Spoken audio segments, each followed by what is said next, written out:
how long did it take to start feeling a little better?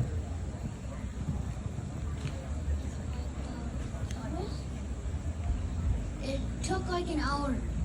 Okay, so you had some like rapid results, and I'm fascinated. I think many of you do know about RSO. So listen what this family and Michael had to do. Yeah. Talk I could to speak. that. So, this is why we came here today. I want to educate the public about how pediatric patients can't take cannabis. The majority think that you have to smoke it. So everyone was wondering how does a 2-year-old take cannabis, and you can take it through tinctures, edibles.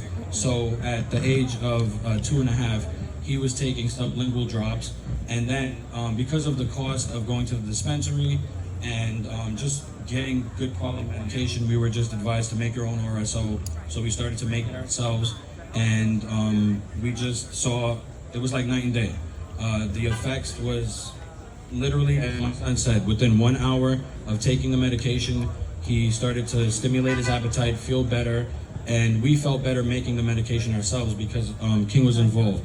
He would pick the medication, make it, it's a family thing, he understands it, we don't have to hide it at home.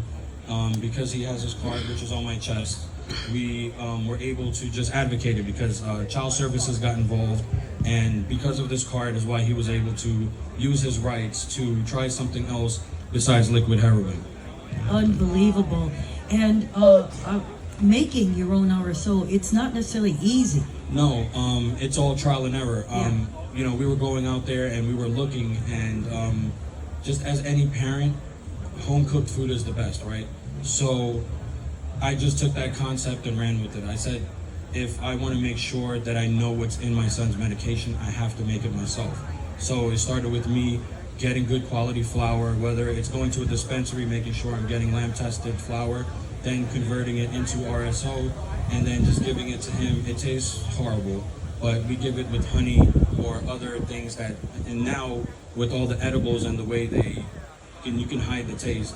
You know, King can take gummies, but RSO, it has all the cannabinoids, it has the whole plant, and we truly saw the beneficial effects of that. Then, because in edibles they have distillates, you're not sure where it's coming from, what's in it, and the medicine that they are made, it could have pesticides, and when you're dealing with an immune compromised child, you want the best. And like, we feed our children organic, so I go towards organic But cannabis. you went the next step. You got right to Rick Simpson. That's pretty impressive. Well, because of King's story and all that he's been through, and we almost lost him, I reached out to his through Facebook, and they reached out and gave us Phoenix Tears, where gave us the recipe, but we just tweaked it and used food grade alcohol instead. And you know, we just realized instead of using like plastics, try to use glass, because when you're using this alcohol to extract, you have to remember you're extracting other things in the stuff that you're using, which I learned all through trial and error and sharing his story.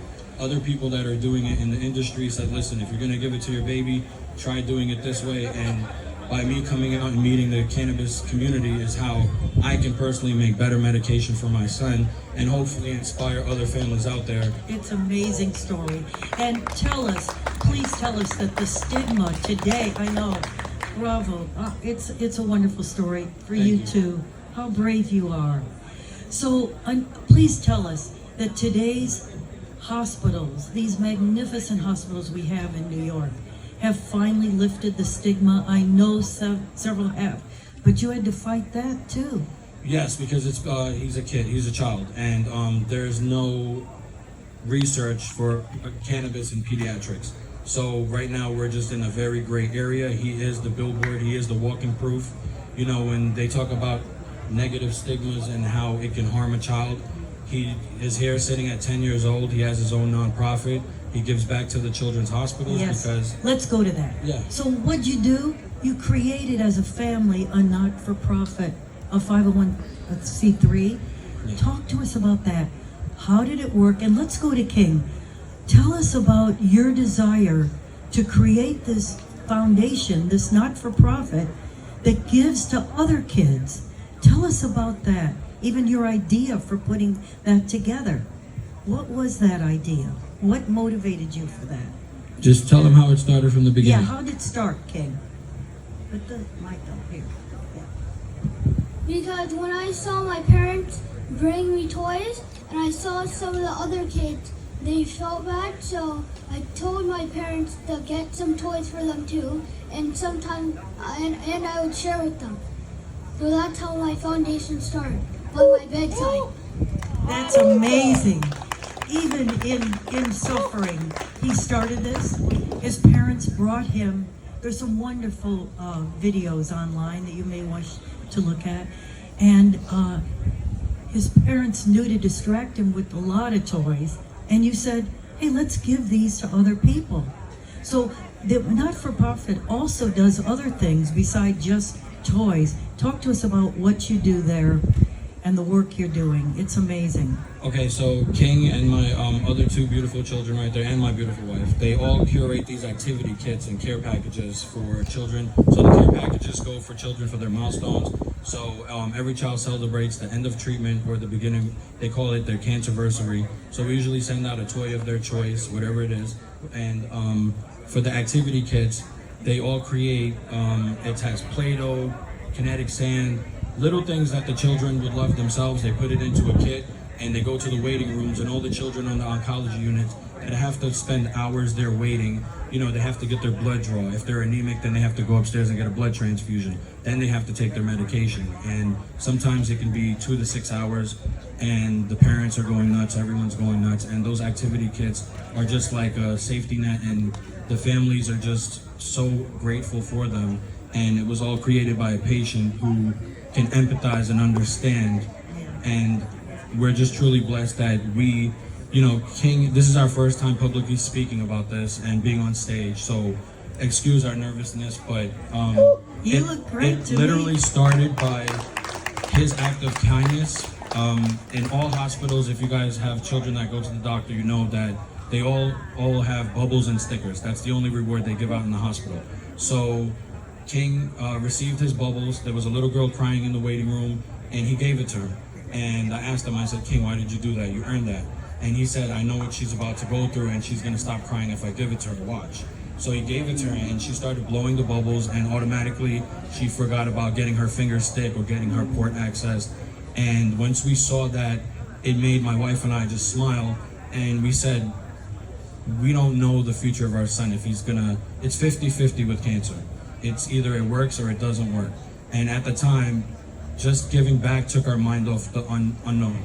And it grew into something so big and beautiful. And we just want to continue it year round and just continue to put smiles on the faces of children, because they don't deserve to be in the hospital. And if they are there, at least they have quality toys to play with, not something that breaks very easily, because they're there for sometimes days and weeks. And because of King's advocacy, and he knows what the children need, we just follow their lead. So it's kits made by children for children, and we just support them in every single See, way. that's the other remarkable thing you've done. Oh, even though you do accept and like donations, you don't keep those funds. That's what you give to others, as well as donations can be given in kind, like new toys and that sort of thing, so they can deliver them to other kids, right? So that's really amazing. And I will make an unabashed plea to say, if you feel like giving back, please go to his website and help yourself to that. I think that would be one great way to support this family. Thank you so much. Yes. No, thank you. If you visit kingfightscancerfoundation.org, there's a donation link, and everything is tax deductible. And we also take blankets, toiletries, Play-Doh, coloring books, crayons, whatever you have laying around that's brand new. The children are immune compromised, so everything has to be unwrapped. But you can meet us at the hospital. We'll drop it off together. We'll connect you. And no one at the foundation takes a salary. We literally, it comes in, it comes out. It goes right to, literally the thing that makes us happy is that we see our baby who fought incredible odds just have a purpose. And now that gives us a purpose. And we just want to continue to pay it forward, because the greatest blessing on earth is seeing him celebrate his 10th birthday today. It's a wonderful story. Yes, join with me to congratulate this beautiful family and to say one more time a great big happy birthday, King. Thank Happy birthday. What a very special panel to close out tonight, and what an incredible day. How about another hand for King, and what an inspirational story.